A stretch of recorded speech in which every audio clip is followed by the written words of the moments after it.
नमस्कार, जय हिंद, वंदे मातरम। इस समय हम उत्तर प्रदेश के बाराबंकी ज़िले में हैं। बाराबंकी ज़िले में 6 विधानसभा सीटें हैं और इस बार बाराबंकी की फ़िज़ा कुछ अलग ही रंग बयां करती है। आज हम हैं बाराबंकी शहर के पटेल तिराहे पर। आइए आज हम जनता से ही जानते हैं कि उनके मन की बात क्या है। आखिरकार उत्तर प्रदेश में किसकी सरकार आ रही है, क्योंकि कल 27 फरवरी को 5वें चरण का चुनाव है। आपको क्या लगता है इस बार किसकी सरकार है उत्तर प्रदेश में? सपा की बननी चाहिए। सपा की क्यों? क्योंकि इस सरकार से काफ़ी लोग परेशान हो चुके हैं। किसान बहुत ज़्यादा परेशान हो गए। अच्छा, किसानों की परेशानी, मूल परेशानी क्या है किसानों की? परेशानी गाय भैंसे सब खेत चर जाती हैं। भैंसे भी चर खर्चा जाती है? गाय तो चरती, साढ़ सब चर जाते हैं। साढ़ चर जाते हैं। तो यानी यूपी में सपा की सरकार आएगी? बिल्कुल आएगी साहब। अच्छा, आपके अनुसार यूपी में किसकी सरकार आएगी? मेरे अनुसार तो देखिए, सरकार उसी की आनी चाहिए जो सारे कार्य करे। वैसे आंकड़े कुछ नहीं बोलते हैं, ये 10 मार्च के बाद ही पता चलेगा। जो प्रमुख बात है कि चुनाव किसको करना है, किसको चुनना है, ये सोच के करिएगा कि अगले 5 वर्षों तक आप अपना भविष्य उनके हाथों में दे रहे हैं। सबसे पहली बात। दूसरी बात ये है कि अगर हम बात करें इस सरकार की, तो इस सरकार के कुछ काम अच्छे रहे, कुछ खराब रहे हैं, जो कि हर सरकार में होता है। जैसे कि शिक्षा के क्षेत्र को अगर आप ले लें तो जितनी भी परीक्षाएं हुई हैं उनमें से अधिकांश लीक हुई हैं या तो भर्ती पूर्ण नहीं हो पाई हैं, पहली बात। या हम ये नहीं कह रहे हैं कि सपा की सरकार अच्छी या बीजेपी खराब। आप खुद सोचिए, देखिए सपा की सरकार में भी यही समय यही सारा कुछ हुआ था। तो देखिए, सरकारें आएंगी जाएंगी, आप केवल उसको चुनिए, व्यक्तित्व के हिसाब से चुनिए जो आपके काम करने के लायक है। नहीं, आपके अनुसार सरकार किसकी बनेगी? मेरे अनुसार सरकार, देखो सरकार 2 ही पार्टियां ऐसी हैं जिनमें टक्कर है, या तो सपा और या तो बीजेपी। तो दोनों में देखिए, दोनों में कोई भी कांटे का टक्कर है। मैं तो ये कहूँगा दोनों में कोई भी सरकार आ सकती है, और ये आपको 10 मार्च तक या 10 मार्च के बाद पता चल जाएगा। अच्छा, 10 मार्च को जब मतगणना होगी तो बाराबंकी में 6 विधानसभा सीटें हैं। आपके अनुसार बाराबंकी में कितनी सीटें बीजेपी को जाएंगी, कितनी सीटें समाजवादी पार्टी को जाएंगी? देखिए, अगर हम शहर की बात करें तो देखिए, जो शहर का जो आपकी नवाबगंज विधानसभा सीट रही है, तो ये आप देख रहे हैं कि ये कई बार से ये सपा के खाते में ही गई है, पहली बात। तो इस फैक्ट को हम कभी भी नज़रअंदाज नहीं कर सकते हैं कि फिर से इनके आने की संभावना हो सकती है, प्रबल है संभावना। लेकिन बीजेपी ने इस बार अपना एक नया कैंडिडेट जो उतारा है, अरविंद मौर्य जी की पत्नी जी को, जिनको उतारा है। लेकिन अगर हम कहें कि पहले अरविंद मौर्य जी को टिकट दिया गया, उसके बाद उनकी पत्नी को टिकट दिया गया, क्यों? जरा इस कारण पे अगर जाएंगे तो शायद मुंह भंग होगा।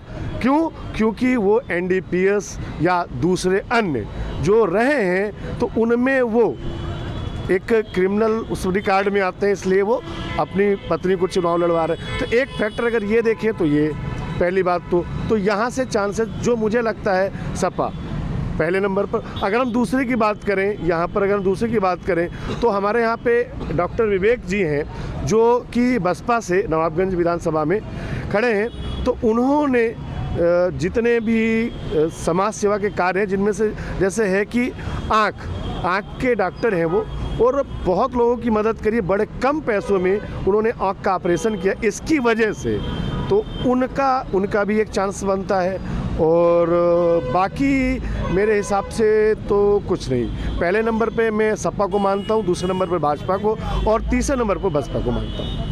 अच्छा, बाराबंकी सदर सीट के जो भाजपा के प्रत्याशी हैं डॉक्टर राम कुमारी मौर्य, यहाँ की पब्लिक के अनुसार उनके पति अरविंद मौर्य एनडीपीएस के आरोपी भी रहे हैं, उनके ऊपर मुकदमे हैं। आखिर अब ये बताइए, आपकी नज़र में उत्तर प्रदेश में सरकार किसकी आ रही? देखिए, सरकार उस मुद्दे पे बनाई जाए जो पूरे प्रदेश को लेकर। सरकार आ किसकी रही है? सरकार ये तो 10 मार्च ही तय कर पाएगी। उससे पहले बताना इसलिए भी मुश्किल है क्योंकि सबके आंकड़े अपने अनुमान से चल रहे हैं, और वास्तविक आंकड़े जो है वो आपको इलेक्शन कमीशन ही दे सकता है। क्या अच्छा लगता है कि आपको ये जो मुद्दे विपक्ष बना रहा है कि साढ़ है, या ये मुद्दे सच में धरातल पे हैं या नहीं है? देखिए, बिना किसी धरातल पे किसी न्यूज़ के कोई मुद्दे बनते नहीं हैं। मुद्दे बनने का कारण ही है कि कहीं ना कहीं उसमें कोई ना कोई कमियां हैं, या क्योंकि साढ़ के होने से किसान नाराज़ है।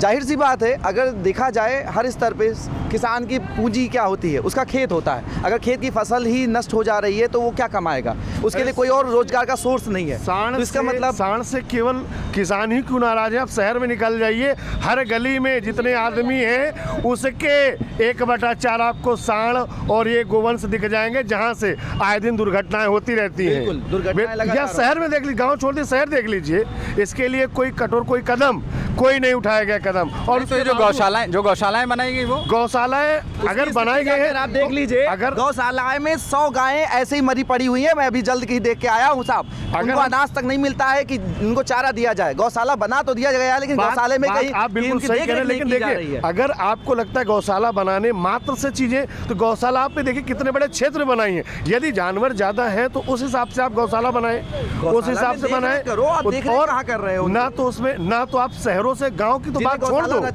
जहाँ पे शहर में सारी सुविधाएं उपलब्ध हैं, नगर पालिका भी एक संस्था के रूप में कार्यरत है कि वो आवारा पशुओं को निश्चित जगह तक पहुंचाए, तब भी आप फेलियर हो रहे हो। किसी भी यहाँ पे रोड किसी भी रोड पे निकल जाओ, यहाँ से लखपेड़ा बाग से लेके आप राम सेवक तक देख लो, गिन लो, सांडों या गायों की संख्या गिन लो। यहाँ से आप छाया से राजकमल निकल जाओ, रास्ते भर में आपको ये मिलेंगे। तो ये समस्या केवल गाँव की नहीं, शहरों की भी है, इससे भी जनता नाराज है। अच्छा, यानी सांड गांव से लेकर शहर तक सांड बहुत बड़ी समस्या है। आइए जानते हैं, एक और हमारे साथ भाई साहब हैं, अधिवक्ता बंधु हैं, आपका क्या कहना? उत्तर प्रदेश में सरकार किसकी आ रही है? सरकार तो बीजेपी की बनेगी। बीजेपी की? कैसे बीजेपी की आ रही है? बीजेपी की इसलिए बनेगी क्योंकि बीजेपी में सुख शांति है, सभी को उनको जो है हक मिल रहा है, चाहे हिंदू हो मुसलमान किसी भी जाति धर्म का हो, तो इसलिए सबको जो है बीजेपी सरकार दे रही है। अच्छा, तो यानी जो अभी विपक्ष लगातार लगा रहा है आरोप कि हम पश्चिम से बढ़ते चले आ रहे हैं, या जो आंकड़े अभी तक अलग अलग ओपिनियन पोल भी बता रहे हैं, तो आपके अनुसार उन ओपिनियन पोल का कोई महत्व नहीं है? उनका कोई महत्व नहीं है, टक्कर हर जगह पर है, सपा भाजपा की टक्कर है। अब वो 10 मार्च को पता चलेगा कि इसकी सरकार। अच्छा, क्या भारतीय जनता पार्टी पूर्ण बहुमत की सरकार बना पाएगी? पूर्ण बहुमत की सरकार बनेगी। कितनी सीटें आने की संभावना है? लमसम कम से कम 260-70। 260-70। आपका क्या कहना है? सरकार किसकी आ रही है? भाजपा की। कितनी सीटें? 300 प्लस। 300 प्लस कैसे? उसके कार्यों से। कौन से कार्य ऐसे? सुरक्षा व्यवस्था, गरीबों के लिए जो उसने सुविधाएं मुहैया कराई हैं, आज हर व्यक्ति अपने आप को सुरक्षित महसूस कर रहा है। कुछ चीज़ें इन्हें कमियां की, जैसे भर्ती में इन्होंने कमियां की, उसको इनको सुधारना होगा। अगर अगली सरकार में नहीं सुधारते हैं तो भविष्य में आने के लिए कल्पना न करें। लेकिन इन्होंने कुछ ऐसे भी कार्य किए हैं जो निचले स्तर के पब्लिक, जो गरीब तबका है, उसको एहसास हो रहा है कि इस सरकार में हमको लाभ मिला है। तो इस समय वो वोटर जो साइलेंट वोटर है, वो अंतर से तो चाहता है कि मैं भाजपा को करूं, लेकिन खुल के कह नहीं पा रहा है। ऐसे कयास लगाना हमारा है कि भाजपा 300 प्लस आएगी आएगी आएगी। अच्छा, भारतीय जनता पार्टी 300 प्लस सीटों की बात कुछ लोग कर रहे हैं, कुछ कह रहे हैं समाजवादी पार्टी की सरकार आएगी। हमारे साथ एक और लोग हैं, आइए हम उनसे पूछते हैं। आई उत्तर प्रदेश में सरकार किसकी आएगी? सरकार तो बीजेपी की बन रही है। बीजेपी की कैसे बन रही?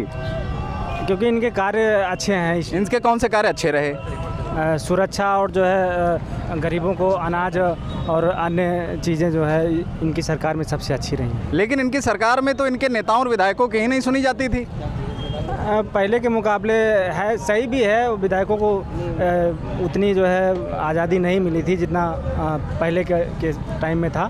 थाने में बैठ कर के सारे फैसले होते थे, और ये ठीक है, एक प्रशासन इनका अच्छा रहा कुल मिला के। बाराबंकी जिले में 6 सीटें हैं, विधानसभा सीटें। आपके अनुसार बाराबंकी में भारतीय जनता पार्टी की कितनी सीटें रहेंगी? 4 सीटें आएंगी इनकी। कौन कौन सी? दरियाबाद है, जैतपुर, हैदरगढ़ और रामनगर। दरियाबाद, जैतपुर, हैदरगढ़ और रामनगर। अच्छा, रामनगर में विधायक हैं शरद अवस्थी। शरद अवस्थी से उनके व्यक्तिगत व्यवहार से लोग नाराज़ हैं, तो ऐसे में शरद अवस्थी कैसे आ पाएंगे? अब क्षेत्रीय समीकरण से वो जीत जाएंगे। क्षेत्रीय समीकरण पे भी तो, अगर जातिगत समीकरण पे जाए तो बहुजन समाज पार्टी से रामकिशोर शुक्ला हैं, कांग्रेस से ज्ञानेश शुक्ला, यानी 3 तो ब्राह्मण प्रत्याशी हैं और एक जो है वो मुस्लिम प्रत्याशी हैं। अब बताइए समीकरण पे। फिर भी मुझे लगता है कि वहाँ पे बीजेपी निकाल लेगी इनको। भाई साहब को लगता है कि रामनगर विधानसभा क्षेत्र से भारतीय जनता पार्टी ही निकालेगी। आपके अनुसार रामनगर से कौन जीतेगा? रामनगर से बीजेपी। आपके अनुसार रामनगर से कौन जीतेगा? रामनगर से कुछ कहा नहीं जा सकता, तीनों आपस में टक्कर में हैं। चूँकि ब्राह्मण बाहुल्य क्षेत्र है, वहाँ यदि ब्राह्मण जातीय समीकरण किया गया तो उसमें चांसेस रामकिशोर शुक्ला जी के भी हैं और शरद अवस्थी के भी हैं। अच्छा, यानी हाजी फरीद महफूज किदवई जो समाजवादी पार्टी से प्रत्याशी हैं, जी, उनका कोई चांस नहीं है। उनका चांस क्यों नहीं? क्योंकि मुस्लिम वोट बैंक तो फिर नहीं खिसकेगा ना कहीं। नहीं, न खिसके चूँकि वहाँ हिंदू बाहुल्य क्षेत्र है, इसलिए उनके चांसेस नहीं। समीकरण वही बना रहा है जी, ये समीकरण हिंदू बाहुल क्षेत्र ही बना रहा है। वहाँ का ब्राह्मण वर्ग है, 3 प्रत्याशी ब्राह्मण वर्ग है, तो ब्राह्मण वर्ग बटेगा, लेकिन एक पक्ष में चल रहा है ब्राह्मण वर्ग। आज देख रहा है कि वहाँ का क्षेत्र कैसा है, पहले जिसका उन्होंने बनाया था क्या अब वो काम करने लायक है या नहीं है। तो नए लोग आ रहे हैं, नए चेहरे आ रहे हैं, नई ऊर्जा के साथ आ रहे हैं, नए नाम लेकर आ रहे हैं, नया काम करने की बात कर रहे हैं, तो एक बार मौका उनको भी देना चाहिए मुझे। अच्छा, रामनगर से लगी हुई विधानसभा है कुर्सी विधानसभा। कुर्सी विधानसभा से बेनी प्रसाद वर्मा के पुत्र राकेश वर्मा समाजवादी पार्टी से विधायक हैं और भारतीय जनता पार्टी ने साकेंद्र प्रताप वर्मा को फिर से टिकट दिया है। साकेंद्र प्रताप वर्मा पूर्व में भी विधायक रहे हैं, तो ऐसे में यह क्लियर करना बड़ा ज़रूरी है कि आखिरकार कुर्सी विधानसभा से सीट इस बार किसकी जा रही, तो कुर्सी से किसके भी? देखिए, कुर्सी से विधानसभा से फिर से रिपीट होने वाली है साकेंद्र जी। लेकिन साकेंद्र का व्यवहार तो लोगों के लिए क्षेत्र में बड़ा अजीबोगरीब रहा है। लेकिन उनकी पहुंच अच्छी है, उनकी बातों को धैर्य रख, आप देखिए तो उनकी सेंट्रल तक बात जाती है, प्रदेश स्तर पे बात जाती है, तो साकेंद्र कहीं ना कहीं फिर से अपनी सीट दोहराएंगे। और राकेश जी के बारे में कहा जाए तो राकेश जी को एक बहुत पहले से उनको मौका दिया गया था कि आप राजनीति में उतरें, उन्होंने राजनीति में अपने आप को पिछाड़ रखा है, तो अभी उनको 1-2 बार और चांस लेने पड़ेंगे, मौका लेना पड़ेगा, तब जाके वो कहीं ना कहीं उस सीट पर अपनी दावेदारी दिखा पाए। यानी हैदरगढ़ से जो पहले बैजनाथ रावत विधायक थे, उनकी जगह दिनेश रावत को टिकट दिया गया, तो उनकी आवाज़ ऊपर तक नहीं पहुंचती थी? नहीं, ऐसा नहीं है कि नहीं पहुंचती थी, उनकी भी पहुंचती थी, लेकिन तो उनकी रुख कहाँ जाती थी? देखिए, यही तो राजनीति है। राजनीति समीकरण जो सामने से दिखता है वो होता नहीं है, बहुत सारी बातें जो पीछे छिपाड़ी जाती हैं, तो ये पारियां हैं, ये खेली जा रही हैं, और राजनीति तभी निखर के आती है जो बातें आप देखें ना। देखिए, जो ब्लैक हॉर्स होते हैं, आप प्रत्याशित विजेता होता है वही चमत्कार दिखाते हैं आपको। तो इसमें इस बार सीटें कुछ ऐसी हैं जो आपको प्रत्याशित दिख नहीं रही हैं। नए कैंडिडेट कई ऐसे हैं जिनको मौका मिला है, और मुझे विश्वास है कि लगभग वो सभी जीतेंगे, लगभग। बाराबंकी की 6 विधानसभा सीटों में अभी तक कुल जो समीकरण चल रहा है लोगों के अनुसार, भारतीय जनता पार्टी इस 5वें चरण में बाराबंकी में बढ़त बनाएगी। क्या आपको लगता है कि सदर विधानसभा में भारतीय जनता पार्टी अपना खाता खोल पाएगी? बिल्कुल, मुझे इस कैसे? विश्वास है। देखिए, ऐसा है ना, लगातार समाजवादी पार्टी बना रही थी क्योंकि किसी और के पास कोई विकल्प नहीं था। एक विकल्प था जो समाजवादी पार्टी की सीट लगातार बन रही थी, लेकिन इस बार विकल्प खोला गया है। हाँ, बहुत सारे ऐसे मुद्दे होते हैं, लेकिन विकल्प के रूप में तो लोग फिर बसपा प्रत्याशी को भी देख रहे हैं ना। बसपा प्रत्याशी देख रहे हैं, लेकिन वो जीत की तरफ नहीं है, वो प्रत्याशी हैं, इस बार वो नामांकित किए गए हैं और एक अच्छी छवि बना रहे हैं। उन्हें मौका मिलेगा, ये जानते हैं, लोग उनको पसंद भी कर रहे हैं। बट खाता खोलने की बात की जाएगी तो इस बार भाजपा यहाँ से खाता खोलेगी। बदलाव है, हर सीट पे बदलाव होने की कोशिश है। 4 सीटें जो हैं वो भाजपा के खाते में जाएंगी। अच्छा, अभी कुछ दिन पहले दरियाबाद में प्रधानमंत्री नरेंद्र मोदी की जनसभा हुई। क्या आपको लगता है कि उनकी जनसभा के बाद बाराबंकी में भारतीय जनता पार्टी क्या क्लीन स्वीप की स्थिति में आई है?